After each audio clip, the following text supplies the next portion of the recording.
exercícios sobre o índice de refração, tá? Veja lá o primeiro.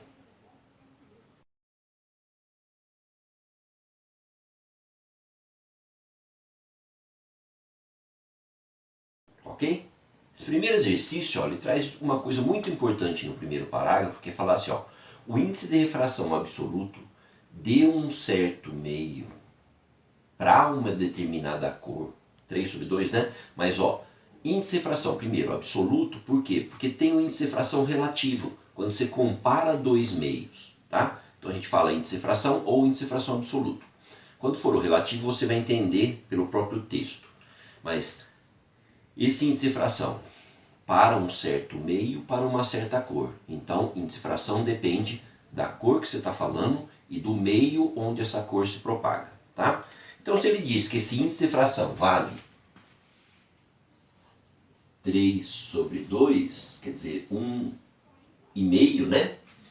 Muito comum a gente ver na forma de fração, ele quer saber qual é o índice de refração, aliás, qual é a velocidade de propagação da luz para esse índice de refração. Velocidade de propagação da luz, então é o V que eu quero saber. Ou seja, para a gente determinar nada mais do que usar qual é a definição de um índice de refração absoluto.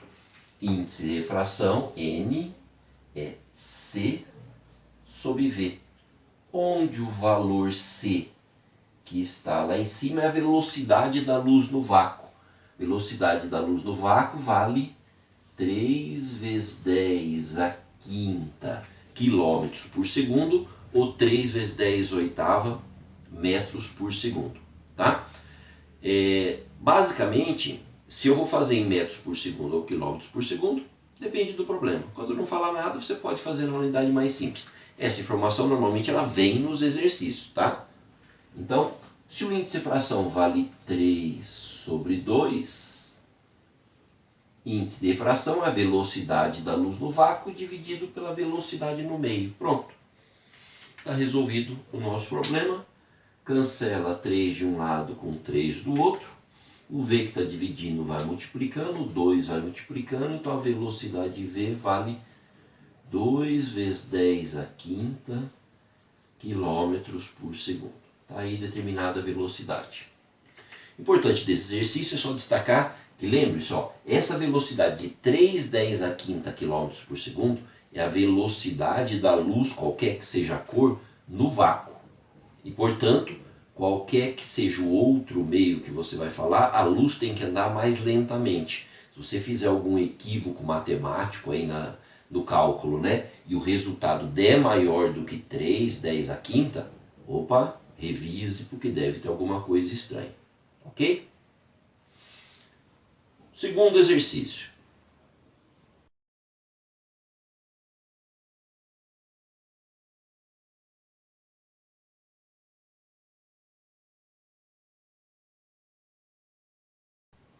Beleza?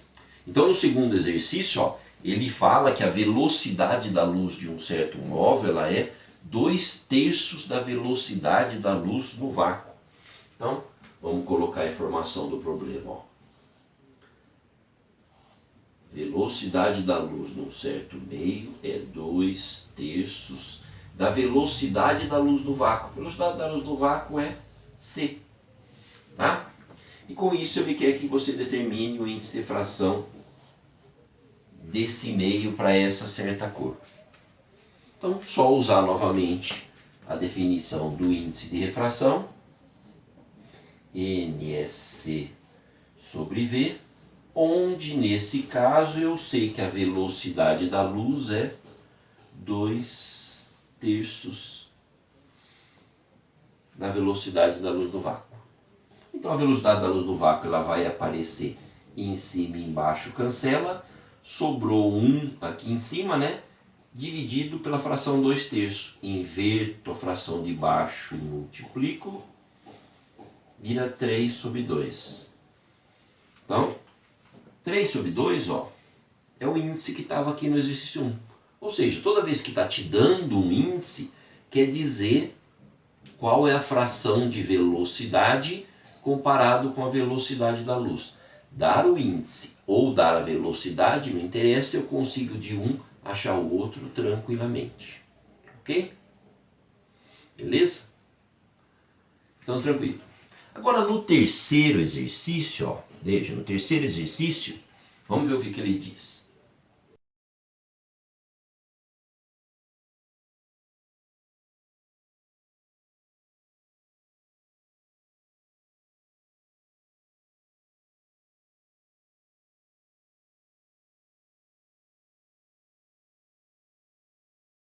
Certo? Então, a velocidade da luz se propaga num meio transparente de m para n. Nessa mudança, a velocidade aumenta de 25%. E, portanto, agora veja, ó, qual é o índice de refração do meio m em relação ao meio n. Toda vez que ele falar de um meio em relação ao outro, esse é o índice de refração relativo. Então, vou escrever índice de refração do meio m em relação ao meio n. Um índice de refração relativo é simplesmente a razão entre os índices de refração absolutos. Então, de m em relação a n, eu pego o índice do m e divido pelo índice do n. Tá?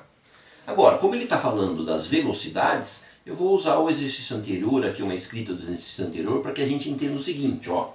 Toda vez que eu falo, por exemplo aqui, ó, que o índice de refração ele é c, que é uma constante, dividido por v, então, onde eu tiver velocidade grande, eu vou ter índice pequeno. São grandezas inversamente proporcionais. Se são grandezas índice de refração com velocidade inversamente proporcionais, uma outra maneira de eu escrever isso aqui, ó, eu tenho o índice do m pelo índice do n, é eu escrever a velocidade do n dividido pela velocidade do n. Por quê? Porque são inversamente proporcionais. Ok? Então, quando ele fala, ó, que nessa mudança a velocidade aumenta de 25%, então o índice de refração, ó, de m em relação a n, velocidade aumenta em 25%, quer dizer que se embaixo a velocidade vale x, quando ela passa de m para n, ela aumenta 25%, quer dizer, quanto que ela vale? Então ela vale 1,25x. Quer dizer que é o próprio x com mais 25% de x. Então aumentou 25%.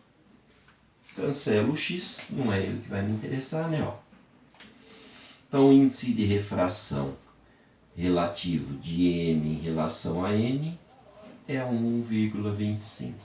Do mesmo jeito, ó, que índice de refração absoluto ele é um número, o relativo também é um número, não tem unidade. Ele vai ser a divisão de dois índices que já eram sem unidade. Tá? Índice de refração relativo, por que é importante a gente saber que isso existe? Porque lembra que lá na lei de Snell é assim, ó, seno de I dividido pelo seno do R é N para onde a luz vai, dividido pelo N de onde a luz vem. Eu divido dois índices de refração, posso te dar um, posso te dar o outro, ou já posso dar o relativo. O que é o relativo? O relativo já é a divisão deles. A única coisa que você tem que ficar ligado é se deu aquele que você precisa, a divisão que você precisa, ou se deu a relação invertida que você precisa. Tá? Isso é o texto que vai falar, é o exercício que vai falar. Ok? Então é isso aí, um abraço, física em casa.